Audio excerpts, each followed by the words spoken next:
Olá a todos, sejam muito bem-vindos outra vez. Hoje eu quero falar sobre um tempo verbal super importante em línguas latinas, como o português e, é óbvio, o espanhol, que é o tempo condicional. E quando eu digo importante, não é só importante para o professor, é importante para quem fala espanhol. Porque, basicamente, como o próprio nome nos leva a entender, condicional é um tempo verbal usado para falar de uma coisa que está, ó, spoiler, condicionada a outra. É verdade. Quer dizer, às vezes não. Então, olha, aí você já sabe, já consegue ver, perceber que de fato é algo importante, não só papo de professor, né? No caso aqui eu tô falando de frases como: eu compraria um helicóptero se eu fosse milionário. Aqui nós temos um exemplo de uma frase no tempo verbal condicional. No caso aqui, o verbo comprar, que fica compraria. E esse condicionamento, no caso, está basicamente no fato, enfim, você entendeu.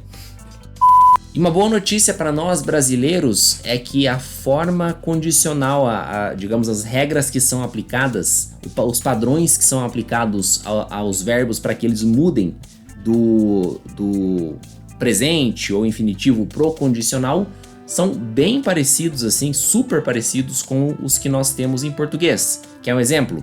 Trabalhar, trabalharia. Trabalhar, trabalharia. Então vamos dar uma olhada no padrão, começando pelo padrão, né, regular, né, dos verbos condicionais em espanhol. Então, como sempre, fazendo aquela abordagem baseada nos três tipos de verbos em espanhol: os terminados em ar, os terminados em er, os terminados em ir. Um ponto interessante aqui do padrão do condicional em espanhol é que nós temos um padrão muito parecido, para não dizer idêntico, independente das três formas. E ele é o seguinte: yo ia, ou seja, você adiciona, pega a raiz desse verbo, no caso o verbo trabalhar, né? Remove, ou melhor dizendo, acrescenta ia ao final. Trabalhar ia. Para tu, para o pronome tu, ias. Para os pronomes el, ella e usted, ia também, igual o yo. Para o pronome nosotros, nosotras, íamos. Vosotros, iais. E ellos, ellas e ustedes, iam. Então ficaria assim: yo trabajaría, tú trabajarías, él trabajaría, nosotros trabajaríamos, vosotros trabajaríais, ellos trabajarían. Com o verbo terminado em er, encender. Encendería, encenderías, encendería, encenderíamos, encenderíais, encenderiam. Com o verbo terminado em ir, seguiria, verbo seguir, né? Seguiria, seguirias, seguiria, seguiríamos, seguiriais, seguiriam. Mesmo padrão, muito simples. Isso a gente está falando dos verbos regulares.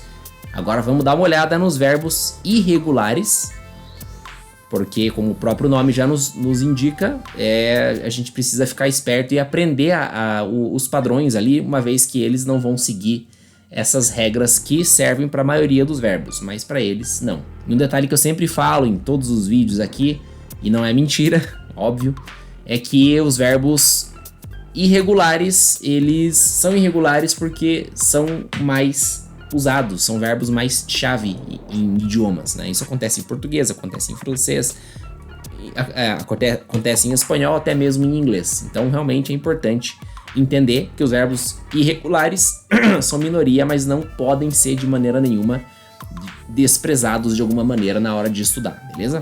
Então eu trouxe aqui 8 verbos irregulares que a gente precisa ficar bem atento na hora de estudar a forma condicional deles ali, né? Vale lembrar que quando eu falo condicional, esse tempo condicional aqui é o condicional do indicativo, né? Você está indicando alguma coisa na frase. Mas vamos lá. Verbo caber. Yo cabría, tú cabrías, él cabría, nosotros cabríamos, vosotros cabríais, ellos cabrían. Note a questão do bri, né? Não é caberiam, é cabria mesmo, né? Como tá na tela aí, você tá vendo. Verbo haber. Outro verbo super chave, inclusive para formar frases compostas, né? Por exemplo, yo habría hecho eso si... Lá, né? Yo abría, tú abrías, él abría, nosotros abríamos, vosotros abríais, ellos abrían. Poder. Yo podría, tú podrías, él podría, nosotros podríamos, vosotros podríais, ellos podrían.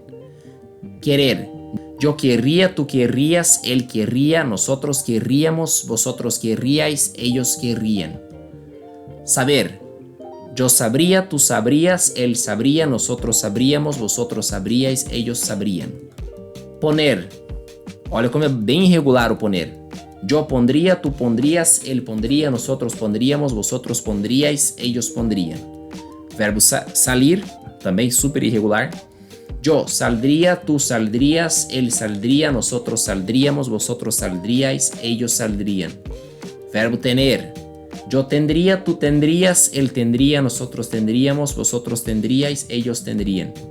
Verbo valer. Yo valdría, tú valdrías, él valdría, nosotros valdríamos, vosotros valdríais, ellos valdrían. Y el verbo venir. Yo vendría, tú vendrías, él vendría, nosotros vendríamos, vosotros vendríais, ellos vendrían. É claro que não são todos os verbos com alguma irregularidade na forma condicional, mas são 8 que nos dão uma boa e uma ótima, melhor dizendo, visão de como os verbos irregulares vão se comportar. Na maioria das vezes eles vão seguir padrões já vistos em outros tempos verbais, como o passado, por exemplo, né? Geralmente os padrões que a gente vê aqui dos verbos, desses verbos irregulares aqui no condicional, eles são bem parecidos assim, a estrutura que eles têm na forma passada, né? Não é uma regra, mas é uma observação importante a se fazer. E aí, esse vídeo ajudou você? Se sim, curta, compartilhe com um amigo que está estudando espanhol. E eu vejo você, é claro, aqui mesmo no próximo vídeo. Tchau!